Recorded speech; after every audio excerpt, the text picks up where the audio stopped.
तो मेरे पास linear operator क्या बन जाएगा, linear transformation of a vector space u on to v or v on to u itself, then this operator t from v to v itself, v to u to u itself is called linear operator on v or u respectively. So that is the definition. बिस्मिल्लाहिर्रहमानिर्रहीम।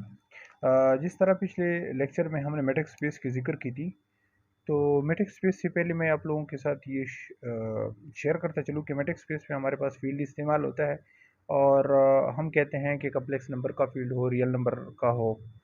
तो आखिर ये field होता क्या है, तो इसको आज हम डिस्कस कर लेते हैं। तो इसमें हमारे पास होता यूँ है कि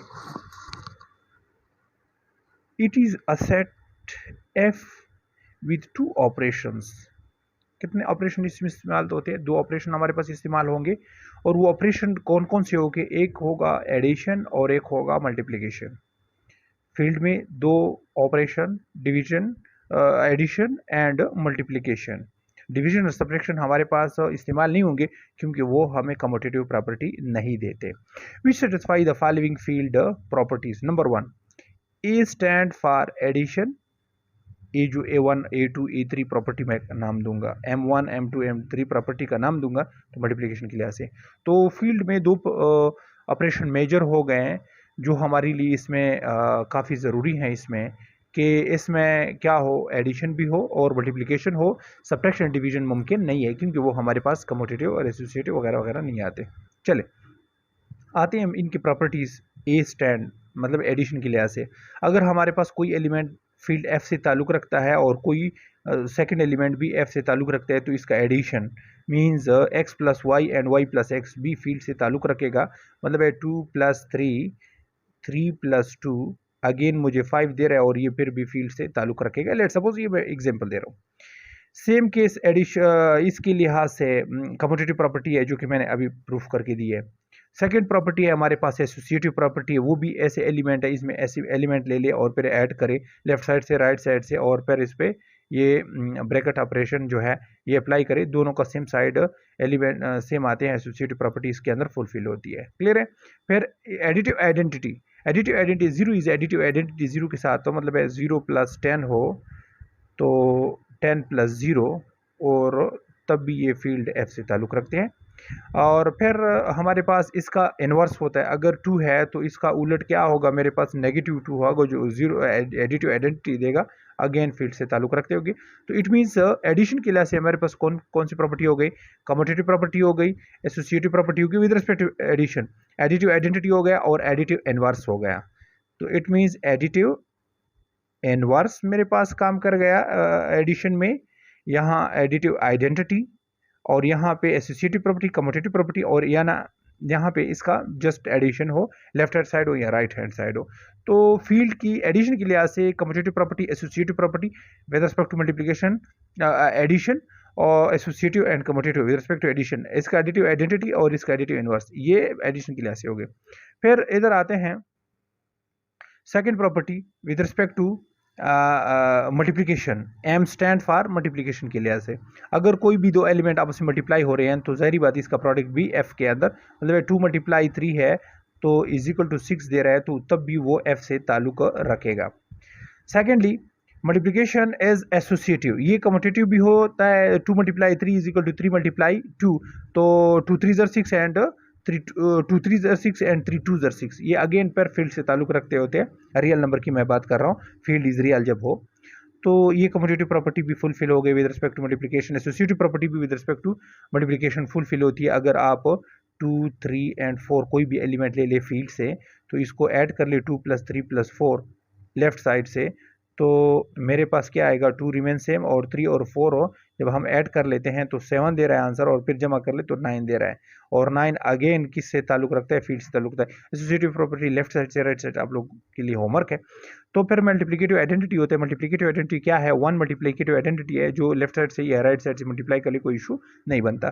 फिर मल्टीप्लिकेटिव इनवर्स क्या होता है, अगर मेरे पास 2 है तो इसका मल्टीप्लिकेटिव इनवर्स 1/2 होगा जो कि मुझे मल्टीप्लिकेटिव आइडेंटिटी देगा। क्लियर है। अगर नेगेटिव है तो यहाँ नेगेटिव एंड अप टू 1। तो ये प्रॉपर्टी मेरे पास फील्ड के हो गई और इस दो ऑपरेशन की वजह से मेरे पास फील्ड कहलाया जाता है। वो सेट जो हमने लिया होता है वो फील्ड कहलाया जाता है। फिर इसके बाद मेरा मेन मकसद जो है वो वेक्टर स्पेस की तरफ आना होता है और फिर लीनियर ट्रांसफॉर्मेशन की तरफ मैंने आना है और फिर ऑपरेटर की तरफ मैंने आना है यहाँ पे। तो मेरे पास यहाँ पे अगर ये एफ है और फील्ड है तो सारी बात है वो नॉन एम्प्टी सेट है, और ये वी जो है मेरे पास V1 V2 एंड V3 का कॉम्बिनेशन है जो कि मेरे पास वेक्टर स्पेस कहलाया जाता है, वी कहलाया जाता है। ये इसके एलिमेंट्स ऑफ अ स्पेस हैं, वेक्टर्स है। If V is close under the operation of a vector addition and scalar multiplication, तो वेक्टर एडिशन वेक्टर से ताल्लुक रखते हैं और स्केलर मल्टीप्लिकेशन जो है वो फील्ड से ताल्लुक रखते हैं, जो कि commutative property, associative property, multiplicative identity, additive, ये सारी चीज़ें रखते होंगे। तो सबसे पहले उसकी प्रॉपर्टी क्या होगी कि if we have a scalar alpha, तो वेक्टर एडिशन पे मल्टीप्लाई होगी, तो तब ये ताल्लुक रखते होंगे इस तरह।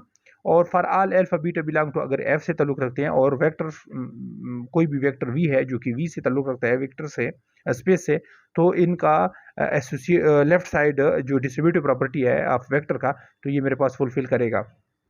और alpha beta belong to F है, तो वेक्टर कोई भी वी से ताल्लुक रखता है, तो एस का ये जो प्रोडक्ट है ये मेरे पास इस तरह इन तीन प्रॉपर्टियों की वजह से मेरे पास ये वेक्टर स्पेस रहता है। और it is denoted by V F, means V is a vector space और field F and the element, note पर यहाँ पे मैंने शो किया हुआ है वो जो मैंने आगे यहाँ पे जिक्र कर लिया है कि the element of a V are called vectors and while the element of the F are called scalars. तो ये मेरे पास वेक्टर स्पेस की डिफिनेशन हो गई। फिर मेरे पास मैट्रिक्स स्पेस की तरफ हम जाएंगे, तो इससे पहले मैं लीनियर ट्रांसफॉर्मेशन आप लोगों के सामने रख लूँ कि ये लीनियर ट्रांसफॉर्मेशन क्या होता है। लीनियर ट्रांसफॉर्मेशन भी एक क्या है, मेरे पास ऑपरेशन है, इसमें हमारे पास ऑपरेटर है डिफाइन लेट यू, ये मेरे पास क्या है, ऑपरेटर है। लेकिन किस किस्म का ऑपरेटर है, वो लीनियर ट्रांसफॉर्मेशन और ऑपरेटर में क्या फर्क हो जाता है, फंक्शनल है। ये क्या है, फंक्शनल है, फंक्शन नहीं है, फंक्शनल है। और ये फिर जब फंक्शनल हो जाता है तो फिर मेरे पास इससे ऑपरेटर और लीनियर ट्रांसफॉर्मेशन क्या कहलाई जाती है, इसमें क्या फर्क होता है, आइए मैं आप लोगों के सामने थोड़ा सा शेयर करता चलूँ अपना knowledge. Let U and V, ये दो स्पेसेस है और स्पेसेस में vector addition and scalar multiplication चलते हैं, वो हम पहले डिफाइन कर चुके हैं। Be the two vector spaces over the same field, F real number है या कॉम्प्लेक्स नंबर का सेम आएगा। अगर हम यहाँ पे कोई भी ऑपरेटर डिफाइन कर ले यू से वी, ये डिफरेंट स्पेसेस हैं, तो इस वजह से ये लीनियर ट्रांसफॉर्मेशन कहलाया जाएगा। और इसमें फिर जो इसकी प्रॉपर्टीज है, number 1 be a linear transformation if it satisfy the vector addition and scalar multiplication, ये दो चीजें हो गई इसमें। तो ऑपरेटर टी या function T of X plus Y, then T of Y is equal to X and Y, since क्योंकि हमारे पास fix point T of X is equal to X होता है, T of Y is equal to Y होता है, ये हमारा पास fix point होता है। और कुछ इस तरह डिफाइन होता है, T of 1 is equal to 1 होता है, T of 2 is equal to 2 होता है, and up to so on. और T of A is equal to A होता है, एक्स एक्स वगैरह वगैरह। तो ये प्रॉपर्टी अगर हमारे पास इसमें फुलफिल होती है, ये प्रॉपर्टी फुलफिल होती है, तो ये मेरे पास ट्रांसफॉर्मेशन लीनियर ट्रांसफॉर्मेशन कहलाया जाता है। और इसके बाद लीनियर ऑपरेटर क्या होता है और लीनियर ट्रांसफॉर्मेशन में क्या फ़र्क होता है। इफ़ ये यहाँ पे मेरे पास दो स्पेसेस जो थे u एंड v जो थे, अगर इनमें से या u to u means operator itself हो जाए और u से इटसेल्फ हो जाए, तो मेरे पास